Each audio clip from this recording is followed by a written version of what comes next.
Hey everybody, it's Dave Dugdale, learningvideo.com. If you were to do a search for LED lighting on B&H Photo and you were interested in a BiColor, so we're going to do BiColor, so you can do daylight or tungsten, and then you also want it to be RGB tunable. If you start looking, especially at the prices of high to low, there's some ridiculous, like $20,000 from these RE Sky panels, which are amazing. I've seen them at NAB. I haven't got one in for review, but they're pretty amazing. But if you search from low to high, one kind of stands out as being kind of a pretty good price point for what it does. And that's this one right here, the Dugdale YN360 version 2. It can do BiColor as well as being able to do tunable RGB. At that price, I was like, man, I need to get this in and take a look at it. All right, so here it is. I can't look towards the camera because when I close my eyes, all I see is little dots. So I'm looking down towards the monitor. It's really bright. It needs some diffusion on it because there are all these individual lights. I'm gonna go ahead and bring it down a little bit. So right here, full open is all of the daylight bulb or LEDs, and bringing it down here. What I'll do is, I'm gonna go ahead and shut this all the way off. And I'm going to go ahead and bring up the warm LEDs. And let's go ahead and custom white balance to these. Let's go ahead and bring them all the way down. You can see everything looks very blue because those are all still set at daylight, the lights around me. Plus there's light coming through outside the window. But in terms of brightness, it seems to be about as bright on the tungsten setting as it does with the, it looks really blue now. With the daylight bulbs. Now in this app, you can also go to a colored, the RGB setting. So I could make it very blue, I could make it very green, I could make it very red, and this would be more like accent lighting behind you. So let's go ahead and set that up. All right, so I changed out the key light. It's the exact same as this 3/4 backfill that's lighting my cheek. It's called the flapjack light. I've been using them for years. And I moved the Dugdale back in the closet. So this is with the light turned all the way up with the daylight bulbs. I'm going to bring those down, and I'm going to bring up the warm light. So if that's what you're going for, that would be great, but I kind of doubt you'd do that as an accent light. So I'm going to go to the RGB section, and we'll just bring it to like red. And you can go to green, you can go to blue, magenta, for example.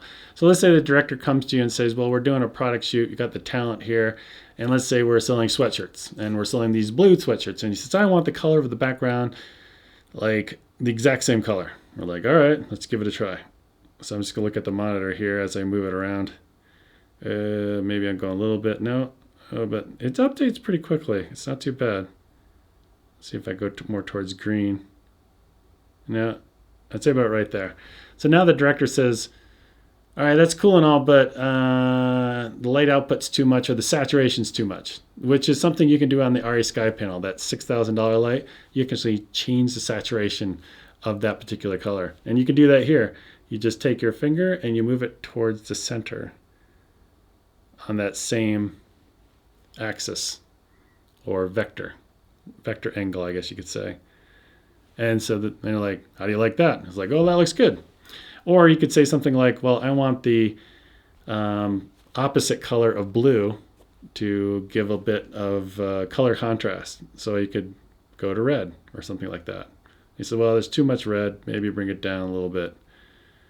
Maybe somewhere around there or something like that. So you got a lot of control, which is pretty cool. All right, so I've replaced the flapjack light with the Dugdale. It's not turned on yet. I know you see that reflection in that metal print back there, but I think that's that light over there. What I'm gonna do is go ahead and, let's say I want a little bit of 3/4 backfill right here, but I want it warmer. So I'm just gonna go to the 3200 one and just bring this up. You can see that warmth right on the side of my face right there.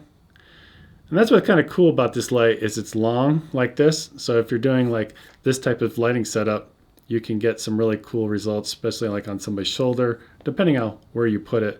Where some of these like flapjack lights, sometimes it's harder to orient the light to get it correct on the hair or on the side of the face. So let's say you're like, well, the warm light's not working for me. Let's do the white light. And you're like, oh, maybe that looks pretty good. And you're like, well, let's go with more of a stylized look. Let's go and do RGB and make it really red like that. Like if you're doing a sci-fi or something like that, or maybe I would probably use this more as, there it goes. Like maybe some cyan like this or something like that. I would probably use this light more as an accent light rather than a key light, because it's, like I said before, it's really hard to look into. You'd have to diffuse it with something. I don't know.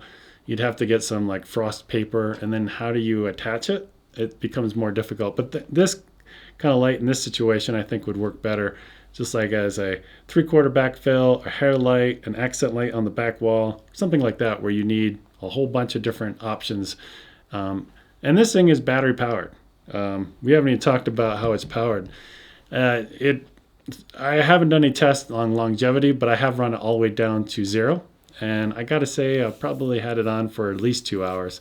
I don't know if it was full brightness. It was close to full brightness, but it works pretty good for 120 bucks, man. You know, the durability of it's like, I wouldn't drop it on concrete. It ain't gonna last. And there's actually, you can see light through the center of it, which is kind of odd.